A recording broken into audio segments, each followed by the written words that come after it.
So hello everybody. तो अब हम अपनी नेक्स्ट वीडियो स्टार्ट करते हैं, वीडियो नंबर 6, लेक्चर नंबर 6। और इस लेक्चर में हम देखने वाले हैं कैशिंग के बारे में।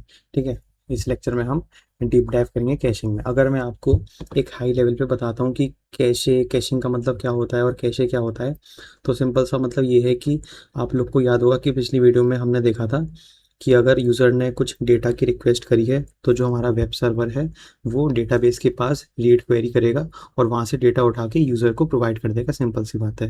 ठीक है, अब कैशे क्या होता है? कैशे एक लेयर मान लो जो कि डेटाबेस और वेब सर्वर के बीच में रखी जाती है। और इसका काम ये होता है कि अगर ऐसा कुछ कंटेंट जो यूज़र ने रिक्वेस्ट किया है वेब सर्वर को और वो कंटेंट कैशे के पास ऑलरेडी अवेलेबल है, तो वो तुरंत उठ के यूज़र के पास पहुंच दिया जाता है। डेटाबेस में क्वेरी नहीं होती। ठीक है, अगर कुछ कंटेंट कैशे में अवेलेबल है तो वो कैशे का कंटेंट तुरंत उठकर वेब सर्वर उठा करके यूज़र को दे देता है। ठीक है, वो डेटाबेस को क्वेरी नहीं करता। तब तक नहीं करता जब तक कुछ ऐसी रिक्वेस्ट ना आ जाए जो कि कैशे के पास है ही नहीं। ठीक है, तो इसका जैसे कि यहाँ पे लिखा हुआ है, if data exist in cache read data from cache. अगर डेटा ऑलरेडी एग्जिस्ट करता है कैशे में तो यहीं से रीड कर लो। और 2.1 में लिखा है, if data does not exist in cache save data to cache. कि जो भी डेटाबेस ने अभी जो डेटा प्रोवाइड किया है, जो क्वेरी हुई है डेटाबेस में, जो अभी नया डेटा आया उसको एटलीस्ट कुछ समय के लिए तो कैशे में स्टोर कर लो, क्योंकि कैशे की मेमोरी लिमिटेड होती है। इसलिए मैंने ये वर्ड यूज़ किया कि एटलीस्ट कुछ समय के लिए तो उसको कैशे में स्टोर कर लो, कि अगर आगे भी यूज़र कोई क्वेरी करता है और वो सेम क्वेरी होती है और कैशे में ऑलरेडी कंटेंट अवेलेबल है तो तुरंत उठकर यूज़र के पास पहुँच दिया जाता है। ठीक है, और ये काफ़ी फास्ट होता है। इसलिए हम यहाँ पे कैशे को यूज़ करते हैं, क्योंकि डेटाबेस को बार बार क्वेरी करना काफ़ी स्लो होता है और एक्सपेंसिव भी होता है। लेकिन कैशे में क्वेरी करना और तुरंत उठा करके यूज़र को दे देना काफ़ी फास्ट होता है। और 2.2 में क्या लिखा है, return data to the web server. ठीक है, अब ये तो बात हो गई एक हाई लेवल पे। अब हम चलते हैं उसका थोड़ा डीप डाइव करते हैं यूजिंग आवर LLM। ठीक है, यहाँ से मैं विकीपीडिया को बंद कर देता हूँ। मैंने ऑलरेडी यहाँ पे कंटेंट पेस्ट कर दिया था एक्सप्लेन करते वक्त। देखते हैं चैट जीपीटी हमें किस तरह से अपनी एक्सप्लेन कर रहा है। ठीक है, तो ये कह रहा है कि व्हाट इज कैशिंग। आखिर कैशिंग होती क्या है? A cache is a temporary high speed storage layer that stores frequently used data in memory RAM, so applications can access it much faster than fetching from a database every time. Same चीज़ इसने बोली है कि ये एक temporary high speed storage layer है।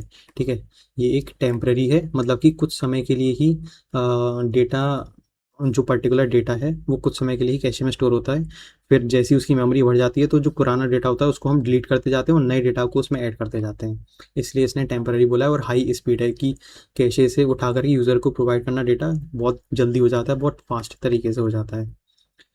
Storage layer है that stores frequently used data in memory.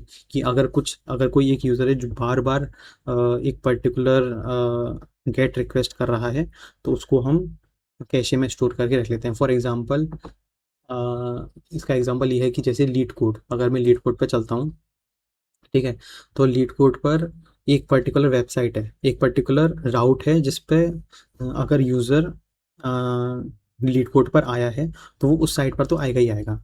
ठीक है, इस यहाँ पे मुझे लॉगिन करना पड़ेगा, तो मैं कोई और साइट आपको बताता हूँ। फॉर एग्जांपल कोई भी साइट ले लेते हैं, जैसे कि यूट्यूब तो नहीं लूँगा, इसमें कुछ पर्सनल चीज़ें हैं। जैसे कि google.com पे चलते हैं और यहाँ पे मैं कुछ सर्च करता हूँ। क्या सर्च किया जाए? LLM सर्च करते हैं यहाँ पे। ठीक है, अब जैसे कि गीक्स पे चलते हैं, चलो ठीक है।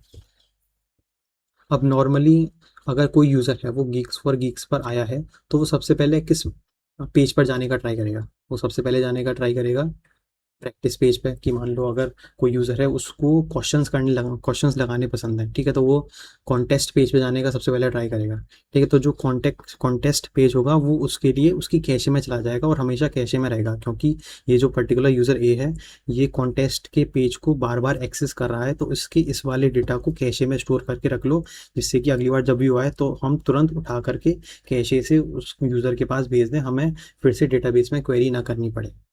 ठीक है, तो ये काम है हमारे कैशे का। वही इसमें कह रहा है कि and it stores data in RAM. जो कैशे है वो रैम के अंदर शो करता है। RAM means random access memory, जिससे कि एप्लीकेशंस उसको एक्सेस कर सकें much faster than fetching from database every time. कि अगर डेटा ऑलरेडी अवेलेबल है कैशे में तो डेटाबेस में क्वेरी करने की ज़रूरत ही नहीं है। Think of it like this, इसको कुछ इस तरह से सोचो कि जो डेटाबेस है वो हमारी एक लार्ज लाइब्रेरी आर्काइव है। वो स्लो है बट परमानेंट है, उसमें बहुत सारी बुक्स रखी रखी हुई हैं। और कैशे क्या है? कैशे एक कुछ ये कह लो कि notes kept on your study table, fast but temporary. कि आपने लाइब्रेरी में अगर आप कुछ एक पर्टिकुलर बुक पढ़ रहे हो, जैसे कि आप लोग अगर फिजिक्स पढ़ रहे हो और आप फिजिक्स का चैप्टर कोई चैप्टर पढ़ रहे हो जैसे कि काइनेमेटिक्स पढ़ रहे हो और आपने अपने नोट्स बना रखे हैं और वो आपकी टेबल पर रखे हुए हैं, तो वो उन नोट्स को हम कैशे बोल देंगे। कि वो फास्ट हैं कि हम उनको तुरंत देख सकते हैं, लेकिन वो टेम्पररी हैं, वो परमानेंट नहीं है। नोट्स आप खो जाएंगे, आप कल को आपको आपके नोट्स खो जाएंगे, लेकिन जो लाइब्रेरी है वो हमेशा वहीं पर रहेगी। ठीक है, तो ये डिफरेंस था डेटाबेस और कैशे में। और नॉर्मली जो कैशे यूज़ होता है वो रेडिस। रेडिस काफ़ी फेमस कैशे है जो कि हम यूज़ करते हैं मॉडर्न आर्किटेक्चर्स बनाते वक्त। ठीक है, तो instead of repeatedly asking the database for the same data, the application first checks the cache. आप खुद सोचो कितना ऑब्वियस चीज़ है कि अगर एक पर्टिकुलर यूज़र है जो बार बार एक ही चीज़ रिक्वेस्ट कर रहा है, तो बार बार डेटाबेस में क्वेरी क्यों करना भाई, है ना? बार बार डेटाबेस में क्वेरी क्यों क्यों करेंगे? हम एक लेयर लगा देंगे कैशे की डेटाबेस के पहले कि अगर सेम अगर ये वाला जो पर्टिकुलर पेज है ये बार बार हिट हो रहा है तो उसको कैशे में रख लो, है ना? इसको बार बार डेटाबेस में क्वेरी करने की क्या ही ज़रूरत है। फिर अगले टॉपिक पे आते हैं कि वाई कैशे इज़ इम्पॉर्टेंट। क्योंकि database are slower because they read from disk and they process queries, they handle concurrency, they maintain consistency. कि जो डेटाबेस होते हैं वो सबसे पहले तो डेटाबेस डिस्क डिस्क से रीड करते हैं, जो भी डेटा वो रीड करते हैं, तो उसमें कुछ तो टाइम लगेगा ही लगेगा, पहली बात। दूसरी बात, वो प्रोसेस करते हैं क्वेरीज को। कि वेब सर्वर जो भी क्वेरी कर रहा है, गेट क्वेरी हो गई, पोस्ट क्वेरी हो गई, तो सबसे पहले वो प्रोसेस करेगा कि आखिर जो यूज़र है उसने क्वेरी करी क्या है। ठीक है, उसको एनालाइज करेगा, तो उसमें भी कुछ तो टाइम लगेगा। हैंडल कॉन्करेंसी, कि अगर बहुत सारी गेट रिक्वेस्ट आ रही हैं, बहुत सारी पोस्ट रिक्वेस्ट आ रही हैं, तो पैरेलली उन सबको हैंडल करना काफ़ी स्लो होता है। ठीक है, तो इसलिए हैंडल कॉन्करेंसी के लिए भी हम कैशे यूज़ करते हैं और मेंटेन कंसिस्टेंसी के लिए भी। ये जो हमारा कैशे होता है वो जो डेटा है उसको रैम में स्टोर करके रखता है, रिड्यूसेस डेटाबेस हिट्स को रिड्यूस करता है कि बार बहुत सारी डेटाबेस में बहुत सारे हिट्स ना हो। जो भी डेटा कैशे में अवेलेबल है वो उठ के तुरंत यूज़र के पास चला जाए। इम्प्रूव्स रिस्पॉन्स टाइम, काफ़ी फास्ट होता है, तो रिस्पॉन्स टाइम बहुत कम चाहिए होता है डेटा पहुंचाने के लिए। हैंडल्स हाई ट्रैफिक एफिशिएंटली, चाहे अगर ट्रैफिक बहुत ज़्यादा भी हो जाए तो तुरंत जो डेटा है वो उठ के कैशे से यूज़र के पास जाता जाएगा। अब यहाँ पे हम देखते हैं एग्जाम्पल विदाउट कैशे। कि अगर कैशे नहीं होता तो हमारी जो वेबसाइट है वो किस तरह से बिहेव कर रही होती। तो यहाँ पे एग्जांपल ले लेते हैं। सपोज एक ई कॉमर्स वेबसाइट का हमने एग्जांपल लिया है। Suppose an e commerce website shows, कि एक कोई ई कॉमर्स वेबसाइट है, उसमें प्रोडक्ट प्रोडक्ट डिटेल्स शो हो रही हैं, प्राइसेस शो हो रहे हैं, रेटिंग्स शो हो रही हैं। ठीक है, every user request goes to the database. ठीक है, अब यहाँ पे हमारे पास कैशे तो है नहीं, तो हर यूज़र की सारी सारी रिक्वेस्ट डेटाबेस में जाएंगी और वहाँ से डेटा उठ के आएगा। तो फ्लो कुछ इस तरह का होगा कि यूज़र ने रिक्वेस्ट करी एक प्रोडक्ट की, तो प्रोडक्ट की डिटेल्स, प्रोडक्ट की प्राइसेस और प्रोडक्ट की रेटिंग्स की उसने गेट रिक्वेस्ट चलाई। वो ऐप के हमारे एप्लीकेशन के पास गई, एप्लीकेशन ने डेटाबेस को कनेक्ट किया, डेटाबेस ने क्वेरी चलाई, उसने जो डेटा है अब जो भी अपने डिस्क में जो उसका डेटा स्टोर्ड था वहाँ से उसने उठाया, वो एप्लीकेशन को दिया और एप्लीकेशन ने यूज़र को दे दिया। ठीक है, अब ये एक यूज़र के लिए तो एकदम बढ़िया फ्लो है। ठीक है, कोई दिक्कत वाली बात नहीं है। लेकिन if 1 million users request the same product, अगर क्या हो कि 1 मिलियन यूज़र्स सेम ही प्रोडक्ट को रिक्वेस्ट कर रहे हो, तो फ्लो कुछ इस तरह से होगा कि हर एक यूज़र की जो क्वेरी है वो डेटाबेस के पास जाएगी। इसका मतलब 1 मिलियन क्वेरीज डेटाबेस के पास जाएंगी। ठीक है, और इससे डेटाबेस पे क्या इफेक्ट पड़ेगा? डेटाबेस ओवरलोड हो जाएगा, रिस्पॉन्स टाइम उसका स्लो हो जाएगा, डेटाबेस बॉटलनेक उसका रीच हो जाएगा और डेटाबेस क्रैश करने के चांसेस बहुत ज़्यादा बढ़ जाएंगे और मोस्ट इम्पॉर्टेंटली वो क्रैश कर ही जाएगा। ठीक है, क्योंकि बहुत कम ही डेटाबेसेस ऐसे होते हैं जो 1 मिलियन मतलब कि 10 लाख यूज़र्स की क्वेरीज को हैंडल कर पाएँ। और एक जो यूज़र है वो ऐसा तो है नहीं कि सिर्फ एक ही पेज पर बैठा है, वो मल्टीपल पेजेस इधर से उधर घूमता रहता है। ठीक है, तो उतनी सारी 10 तो 1 मिलियन यूज़र्स इनटू, अगर मैं एज्यूम करके चलता हूँ जो एक यूज़र है वो एटलीस्ट 10 राउट्स पर तो विजिट कर रहा है, तो 1 मिलियन इंटू 10 मतलब कि 10 लाख इंटू 10 मीन्स 100 लाख। 100 लाख, 100 लाख मतलब कि 10 मिलियन रिक्वेस्ट जाएंगी डेटाबेस के पास। ठीक है, तो डेटाबेस फट जाएगा यहाँ पे। अब यहाँ पे हमने देख लिया एग्जाम्पल विदाउट कैशे, अब देखते हैं एग्जाम्पल विद कैशे की, अगर कैशे लगी होती तो क्या होता। ठीक है, तो जो जो प्रोडक्ट की डिटेल है, जो 1 मिलियन यूज़र्स एक ही प्रोडक्ट की डिटेल्स को देख रहे हैं, उस प्रोडक्ट की डिटेल्स को हमने कैशे कर दिया। ठीक है, अब फ्लो किस तरह होगा कि जो यूज़र है उसने डिटेल्स गेट करी, एप्लीकेशन मतलब कि वो प्रोडक्ट पे क्लिक किया, गेट रिक्वेस्ट, हमारी एप्लीकेशन ने गेट रिक्वेस्ट करी, सबसे पहले वो गई कैशे में चेक होगा क्या वो प्रोडक्ट की डिटेल्स ऑलरेडी अवेलेबल हैं। कैशे बोल देगा कि हाँ भाई अवेलेबल है, तू ले जा। तो कैशे उठा करके एप्लीकेशन को दे देगा और एप्लीकेशन यूज़र के सामने रख देगी। ठीक है, only if data is absent, अगर डेटा एब्सेंट होगा तभी वो क्वेरी डेटाबेस पे जाएगी, वरना कैशे से ही उठ करके यूज़र के पास चली जाएगी। एक और इम्पोर्टेंट चीज़ कि अगर जो क्वेरी वो डेटाबेस के पास गई और जो रिस्पॉन्स आएगा ना वो कुछ समय के लिए कैशे में स्टोर हो जाएगा, जो लेटेस्ट रिस्पॉन्स होगा, क्योंकि it is very highly likely कि अगर एक यूज़र ने कोई पर्टिकुलर वेबसाइट या कोई पर्टिकुलर पेज विजिट किया है तो इट इज़ हाईली लाइकली कि वो कुछ समय बाद सेम पेज को विजिट कर सकता है। This drastically reduces database load. ठीक है, तो आपने एक एग्जांपल देखा होगा कि अगर हम फ्लिपकार्ट पे जाएं, आपने कोई एक पेज लोड किया, ठीक है, और आपने उसको बंद कर दिया और कुछ समय बाद 5 मिनट बाद 10 मिनट अगर आप फिर से उस पेज को लोड करोगे तो वो पेज जल्दी लोड जाएगा। ये कैसे होगा, क्योंकि वो पेज हमारा कैशे के अंदर स्टोर हो चुका है, इसलिए हो जाता है। अब यहाँ पे हम देखते हैं, यहाँ पे एक दो टर्म्स आते हैं, कैशे हिट और कैशे मिस। अगर आप लोग ऑलरेडी कंप्यूटर साइंस के स्टूडेंट हो तो आप उन लोगों ने ये दोनों वर्ड्स तो ज़रूर सुनोगे कि कैशे हिट और कैशे मिस। कैशे हिट का सिंपल सा ये मतलब है कि वेब सर्वर ने जो रिक्वेस्ट करी है, जिस डेटा की रिक्वेस्ट करी है वो कैशे में अवेलेबल है तो कैशे हिट हो गया, और कैशे में अगर अवेलेबल नहीं है तो कैशे मिस बोल देंगे इसको। ठीक है, कैशे हिट का मतलब जैसे कि इसने बोल दिया है, कैशे हिट का मतलब है data found in cache, data already available है कैशे में, and it is fast response कि यूज़र ने प्रोडक्ट की रिक्वेस्ट करी, कैशे के पास ऑलरेडी प्रोडक्ट का डेटा था और उसने रिटर्न कर दिया इमीडिएटली, और ये काम हुआ मिली सेकेंड्स के अंदर। ठीक है, और कैशे मिस का मतलब है कि डेटा कैशे में मिला ही नहीं, data not found in cache. Application fetches from database, application जो है वो अब कैशे पे तो है नहीं डेटा, तो वो डेटाबेस के पास जाएगी और जो रिस्पॉन्स आएगा उसको हम कैशे के अंदर स्टोर कर लेंगे। ठीक है, यूज़र रिक्वेस्ट, यहाँ पे ये फ्लो दे रखा है कि यूज़र ने एक प्रोडक्ट की रिक्वेस्ट की, वो जो रिक्वेस्ट है कैशे कैशे के पास गई, सबसे पहले कैशे के पास डेटा था नहीं तो कैशे ने उसको राउट कर दिया डेटाबेस में, तो जो रिक्वेस्ट है वो डेटाबेस के पास गई और डेटाबेस ने डेटा निकाल कर डिस्क में से डेटा निकाल करके दे दिया, और वो जो डेटा है वो कैशे में स्टोर हो गया और रिटर्न रिस्पॉन्स हो गया। ठीक है, यहाँ पे टाइम स्टार्टिंग में तो पहली बार में तो ये स्लो होगा कि क्योंकि नई नई रिक्वेस्ट है, लेकिन जब वो डेटा कैशे में स्टोर हो जाएगा तो अगली रिक्वेस्ट जब यूज़र करेगा तो वो फास्ट हो जाएगा। ठीक है, तो उसको फास्ट रिस्पॉन्स मिल जाएगा। फिर अगला पॉइंट आता है where cache is used. Caching is everywhere in system design.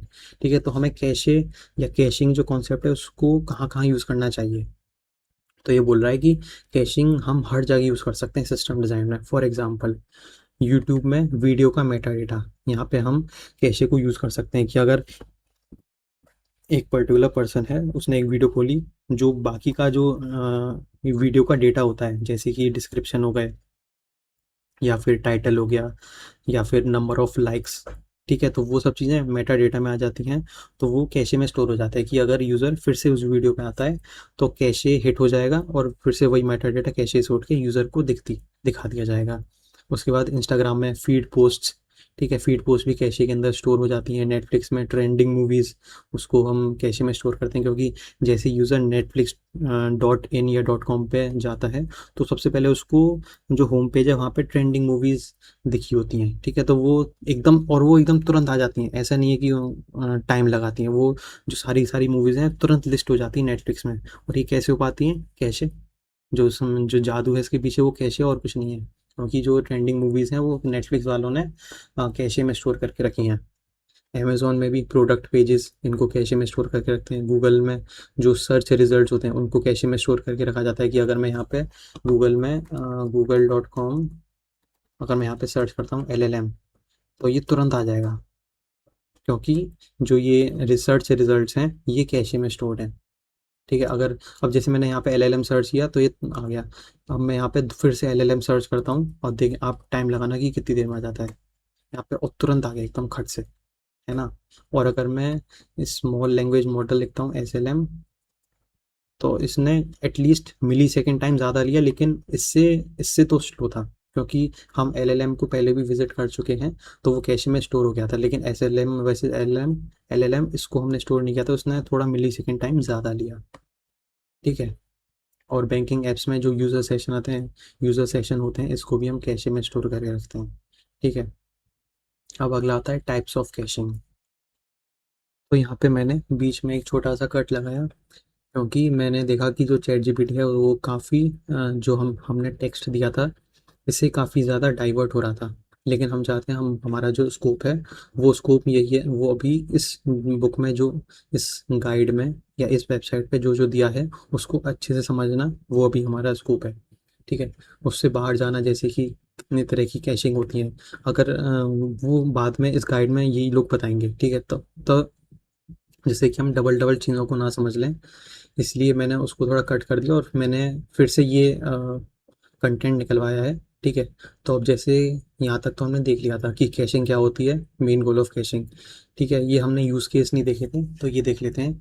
Caching considerations use case, ये consider using cache when data is read frequently but modified infrequently. ठीक है, तो ये इसका एक यूज़ केस हो गया। This means caching works best when the same data is requested many times, the data does not change very often. ठीक है, तो सिंपल सा मतलब कैशे का यही है कि इमेजिन करो कि आप कैशे को वहाँ पे यूज़ कर रहे हो जहाँ पे जो डेटा है, डेटा इज़ रीड फ्रीक्वेंटली। ठीक है, हम डेटा को फ्रीक्वेंटली रीड तो कर रहे हैं, लेकिन उतना फ्रीक्वेंटली उसको मॉडिफाई नहीं कर रहे हैं। ठीक है, तो वहाँ पे हम कैशे को यूज़ कर सकते हैं।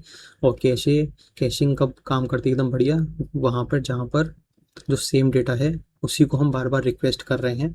जैसा कि मैंने आपको बताया था कि सेम डेटा को बार बार रिक्वेस्ट कर रहे हैं, तो वहाँ पे हमारी कैशिंग काम आती है। The same data is requested many times. और second point, the data does not change very often. ठीक है, कि हम जो कैशे में डेटा को जो डेटा है उसको हम इतना उतना फ्रीक्वेंटली चेंज नहीं कर रहे हैं, तो वहाँ पे कैशिंग काम आ सकती है। वाई? और ऐसा क्यों? क्योंकि अगर data if data changes rarely, अगर डेटा रेयरली ही चेंज होगा तो the cached copy remains useful for a long time, fewer updates are needed. ठीक है, तो क्योंकि जो कैशे में कॉपी है वो तो एक तरह से फिक्स्ड है ना, वो तो एक तरह से स्टैटिक है ना। जो डायनेमिक चीज़ है वो तो डेटाबेस के पास है, कैशे तो सिर्फ उठा उठा के यूज़र को देते रहे डेटा। ठीक है, तो अगर डेटा रेयरली ही चेंज हो रहा है तो वो सही है, तो उसको हम कैशे करवा सकते हैं। ठीक है, लेकिन अगर जो डेटा है वो कॉन्स्टेंटली चेंज हो रहा है, वो मतलब कोई ऐसी चीज़ है जो लाइव मॉनिटरिंग चल रही है किसी चीज़ की, या फिर वो कॉन्स्टेंटली चेंज हो रहा है, तो कैशे बिकम्स आउटडेटेड क्विकली। तो कैशे बहुत जल्दी आउटडेटेड हो जाएगा और and maintaining consistency becomes difficult. ठीक है, वो कैशे आउटडेटेड हो गया तो उसका मतलब है कि जो क्वेरी है वो डेटाबेस के पास जाएगी, और डेटाबेस के पास गई तो फिर कैशे का फ़ायदा क्या हुआ? तो अगर बार बार क्वेरी हम कर रहे हैं, वो कैशे हिट ही नहीं हो रहा है, क्योंकि डेटा बार बार एकदम बहुत ज़्यादा फ्रीक्वेंटली चेंज हो जा रहा है, तो फिर कैशे की ज़रूरत ही नहीं है ना। तो इसलिए कैशे वहाँ पे काम आता है जहाँ पे जो डेटा है वो रेयरली ही चेंज हो। Example idea, good candidates for caching. Caching के लिए गुड कैंडिडेट्स क्या क्या है, कहाँ कहाँ लगा सकते हैं कैशिंग? जैसे प्रोडक्ट डिटेल्स हो गए उस पर लगा सकते हैं। यूज़र प्रोफाइल इन्फॉर्मेशन हो गई, जैसे इंस्टाग्राम पे यूज़र प्रोफाइल इन्फॉर्मेशन, वो बार बार हम उसको चेंज नहीं कर रहे होते हैं, उतना फ्रीक्वेंटली चेंज नहीं कर रहे होते हैं, तो उसको हम कैशे में स्टोर करवा करके रखवा सकते हैं। ठीक है। कॉन्फ़िगरेशन डेटा हो गया, because many users may read them repeatedly but updates happen less frequently. फिर अगला पॉइंट आता है एक्सपायरेशन पॉलिसीज़, कि once cached data is expired it is removed from the cache. ठीक है, तो काफ़ी ऑब्वियस ही चीज़ है कि अगर कैशे का जो डेटा है वो एक्सपायर हो गया तो उसकी अब ज़रूरत ही नहीं है, क्योंकि अब न्यू डेटा आ चुका है, तो उसको हम रिमूव कर देते हैं from the cache. Cache does not necessarily store data for ever. ठीक है, ये एक खासियत मतलब इसका ये जो कैशे का है, ये जो पॉइंट है, ये कैशे का एक बेनिफिट भी है और एक ड्रॉबैक भी है कि कैशे जो है वो डेटा को फॉर एवर स्टोर करके नहीं रखता। ठीक है, एंड एक्सपायरेशन, क्योंकि वो एक मतलब टेम्पररी स्टोरेज है, वो परमानेंट स्टोरेज नहीं है। परमानेंट स्टोरेज के लिए हमारे पास अलग चीज़ें हैं, लेकिन टेम्पररी स्टोरेज इसका काम ही अलग है। अगर ये परमानेंट हम स्टोरेज इसमें हम कराने लगेंगे तो ये इसका सारा काम ही खत्म हो जाएगा, हमें फिर कैसे हम इसको बोलना ही बंद कर देंगे, इसको तो हम फिर स्टोरेज अकाउंट बोलना स्टार्ट कर देंगे। ठीक है, तो an expiration policy defines how long data should remain in cache. ठीक है, तो जो expiration policy as a developer हम लोग डिफाइन करते हैं कि कितने समय के लिए जो डेटा है वो कैशे में रहना चाहिए। फॉर एग्जांपल, अगर मैंने कोई साइट विजिट करी, जैसे कि जीएफजी मैंने विजिट विजिट करी, ठीक है, मुझे पता नहीं लोग ने कैशे लगाया होगा या नहीं लगाया होगा। ठीक है, लेकिन मैंने अब जैसे कोई साइट विजिट करी, अब मैं इस साइट पे, अभी तो मैं इस वाले राउट पर हूँ, मुझे नहीं पता बहुत बड़ा राउट है। ठीक है, अभी तो मैं इस वाले राउट पर हूँ, अगर मैं इस पे क्लिक करके आगे वाले राउट पे चला गया, तो जो हमारी पिछली वाली साइट थी वो कितनी देर तक कैशे में रहेगी, वो डेवलपर के ऊपर होता है कि हम एग्जैक्टली टाइम दे सकते हैं कि विद इन 5 सेकेंड्स अगर मैं बैक आ जाऊं तो साइट लोड नहीं होगी, और फ्रंट चला जाऊं तो साइट लोड नहीं होगी। लेकिन अगर मैं 10 सेकेंड वेट करता रहूं या 20 सेकेंड या 1 मिनट तक वेट करता रहूं और फिर उसके बाद मैं बैक पे क्लिक करता हूं, तो साइट हमारी लोड होगी या फिर, ठीक है, तो ये हम टाइम दे सकते हैं। ठीक है, यहाँ पे तो लोड नहीं हुई क्योंकि मैंने उतना वेट नहीं किया।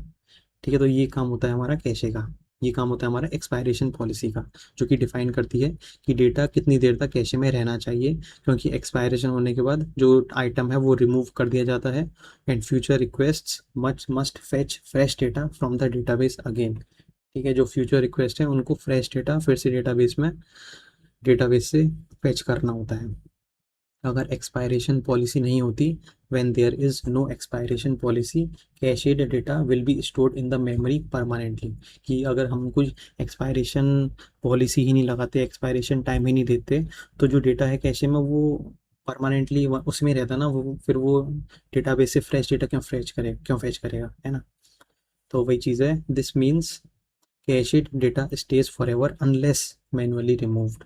ठीक है, ये पॉइंट समझ रहे हो आप कि ये डेवलपर के हाथ में होता है कि हम जो कैशेड डेटा है उसको फॉर एवर रखना चाहते हैं या फिर मैनुअली रिमूव कर देना चाहते हैं, मतलब ऑटोमेटिकली रिमूव कर देना चाहते हैं। ठीक है, और क्योंकि हम नॉर्मली तो हम ऑटोमेटिकली रिमूव कर ही देते, नहीं तो कैशे का जो पर्पज़ है वही खत्म हो जाएगा। एंड अगला पॉइंट है memory usage keeps increasing, old और stale data may remain available. कि अगर एक्सपायरेशन पॉलिसी नहीं होती तो मेमोरी जो यूसेज है वो बढ़ता ही रहता, क्योंकि उसमें जो कैशे है उसमें डेटा स्टोर होता ही रहता और वो डिलीट नहीं होता। ठीक है, जैसे जैसे नया डेटा आ रहा है तो हमें पुराने डेटा को कैशे में से डिलीट कर देना होता है। ये होती है हमारी बेस्ट प्रैक्टिस। अगर हम उस पुराने डेटा को डिलीट ही नहीं कर रहे हैं तो डेटा तो हमारी तरह से स्टोर होता ही जाएगा ना, वो कभी डिलीट ही नहीं होगा। फिर अगला पॉइंट आता है ओल्ड और stale data may remain available. जो हमारा पुराना डेटा है वो अभी भी अवेलेबल है कैशे के अंदर। So expiration helps in free the memory and keep data fresher. ठीक है, आई होप आप लोगों को समझ में आ गया होगा। कंसिस्टेंसी में भी हेल्प करता है। This means keeping the data store and the cache in sync. Consistency का मतलब है कि this means keeping the data store and the cache in sync, मतलब कि जो डेटा डेटाबेस में स्टोर्ड है और कैशे में, उसको हम सिंक बना रखते हैं कि जो दोनों डेटा है वो सेम होना चाहिए। Consistency means the cache data and database data should match. ठीक है, तो कंसिस्टेंसी भी होनी चाहिए। प्रॉब्लम क्या है यहाँ पे, inconsistency can happen because data modifying operations on the data store and cache are not in a single transaction।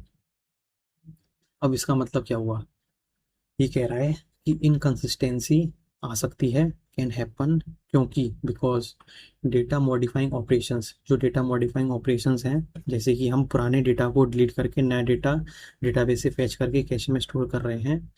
तो क्या कह रहा है कि because data modifying operations on the data store and cache are not in a single transaction. कि जो data modifying operation है, अगर वो डेटा स्टोर में डेटाबेस में भी जो डेटा है उसको मॉडिफाई कर रहा है, और सिमिलरली साइमल्टेनियसली कैशे में भी उस डेटा को मॉडिफाई कर रहा है, सेम मॉडिफिकेशन, तो एकदम सही है, कंसिस्टेंसी है। लेकिन अगर ऐसा नहीं हो रहा है, सिंगल ट्रांजेक्शन में नहीं हो रहा है, तो फिर दिक्कत है। ठीक है, तो वहाँ पे हमारी कंसिस्टेंसी ख़त्म होती जाएगी, इनकन्सिस्टेंसी आती जाएगी। Suppose data is updated in the database, कि हमने डेटाबेस में तो डेटा अपडेट कर दिया, लेकिन कैशे का जो अपडेट है वो फेल कर गया।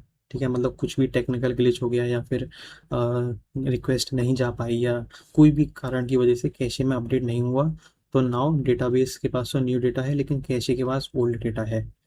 इस दिस क्रिएट्स इनकन्सिस्टेंसी। ठीक है, ये हमारी इनकन्सिस्टेंसी क्रिएट करती है। और ऐसा होता क्यों है? क्योंकि database update and cache update are separate operations, not part of one atomic transaction, so one may succeed while the other fails. ठीक है, क्यों? तो ये कह रहा है, सिंपल सी बात ये है, जो भी हम डेटाबेस में जो भी ऑपरेशन डेटाबेस में डेटा को अपडेट कर रहा है, वही सेम ऑपरेशन कैशे में डेटा को अपडेट नहीं कर रहा है। ठीक है, सेपरेट ऑपरेशन यहाँ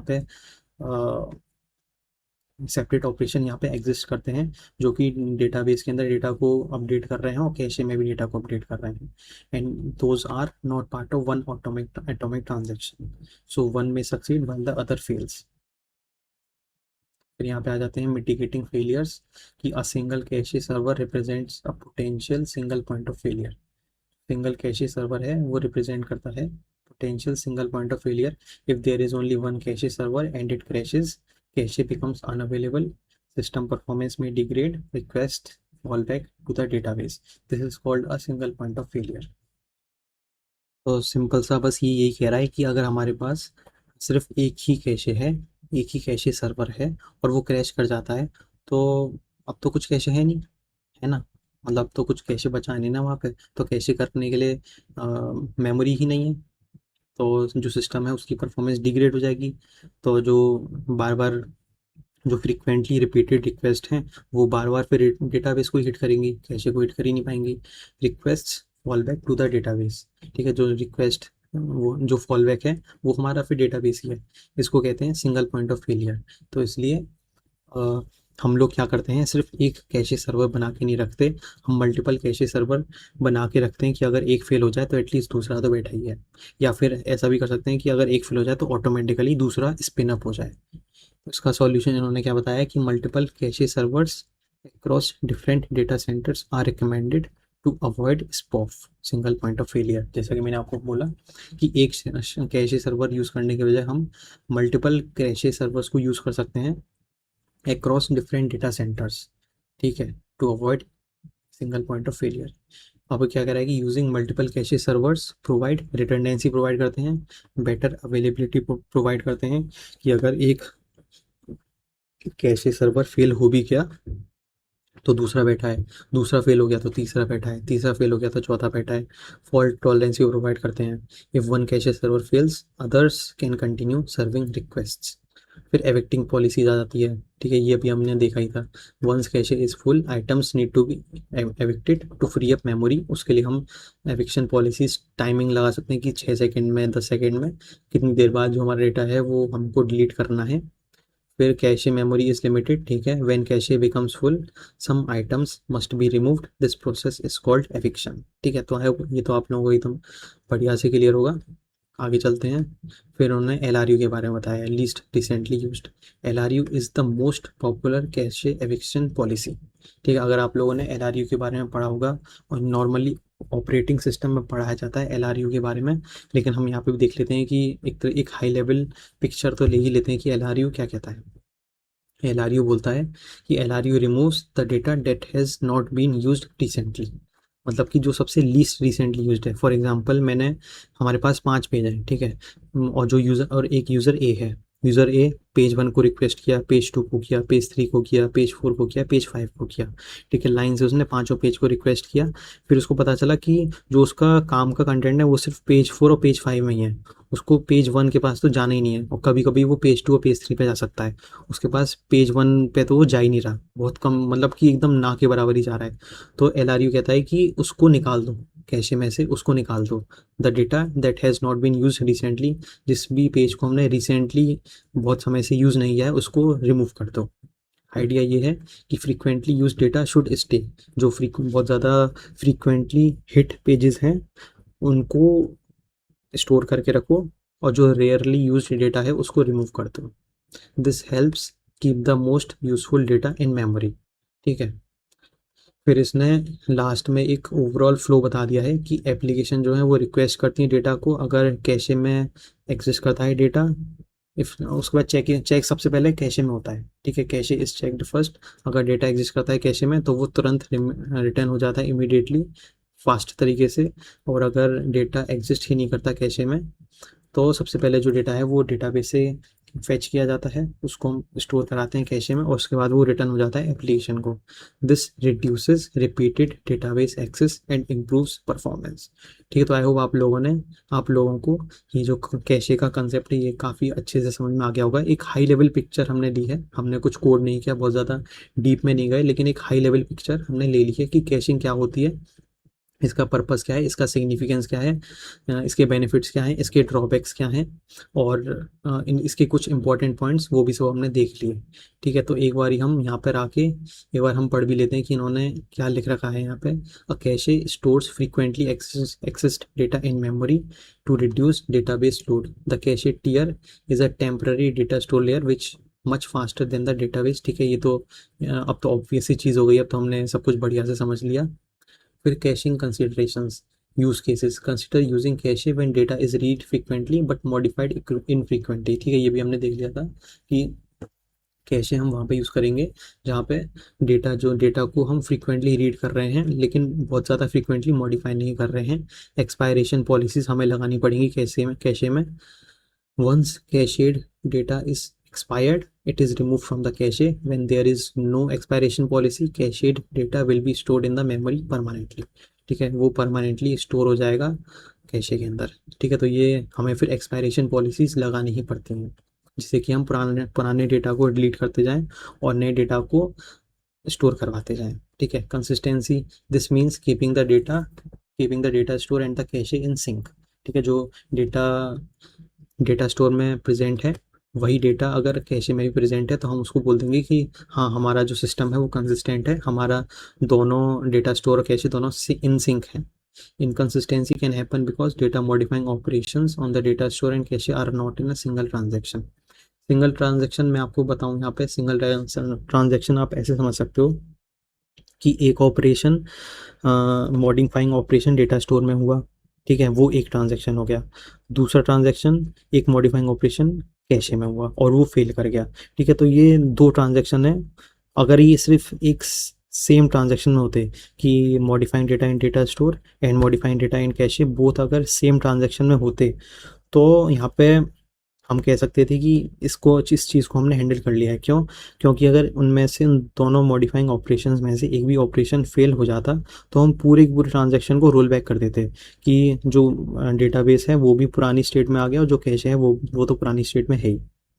ठीक है, तो इसको कहते हैं सिंगल ट्रांजैक्शन। फिर मिटिगेटिंग फेलियर्स आ जाते हैं कि जो सिंगल कैशे सर्वर है वो सिंगल पॉइंट ऑफ फेलियर को रिप्रेजेंट करता है। मल्टीपल कैशे सर्वर्स को हम यूज़ करते हैं across different data centers are recommended to avoid SPOF. ठीक है, eviction policies, once the cache is full items need to be evicted to free up memory. LRU is the most popular cache eviction policy. ठीक है, तो I hope आप लोगों को caching एकदम बढ़िया से समझ में आ गई होगी, डायग्राम भी एकदम साफ क्लियरली एकदम क्लियर होगा कि क्या कह रहा है। ठीक है, तो इस वीडियो के लिए इतना ही, इस वीडियो को इतना ही रखते हैं और अगले वीडियो में हम कंटिन्यू करेंगे कंटेंट डिलीवरी नेटवर्क्स के बारे में। तो तब तक के लिए आप लोग ऐसे ही पढ़ते रहिए और आगे बढ़ते रहिए और देखते रहिए हमारा प्यारा सा चैनल। ठीक है, जिसमें हम आपको सिस्टम डिज़ाइन एकदम बढ़िया से पढ़ा रहे हैं, एकदम स्ट्रक्चर्ड वे में। ठीक है, आप लोगों को कुछ नोट्स बनाने की कोई ज़रूरत नहीं है, आप लोग बस इत्मीनान से बैठो, ध्यान से अपनी कुर्सी पे कमर टिका के या बेड पे और बस सुनते जाओ जो मैं कह रहा हूँ। ठीक है, अगर आप लोगों को कुछ भी रीड करना हो, कुछ भी रेफरेंस करना हो तो आप इस वेबसाइट पे आके डायरेक्टली रेफरेंस कर सकते हो, आपको कुछ नोट्स वोट्स बनाने की कोई ज़रूरत नहीं है। ठीक है, तो चलिए इस वीडियो के लिए इतना ही, थैंक यू।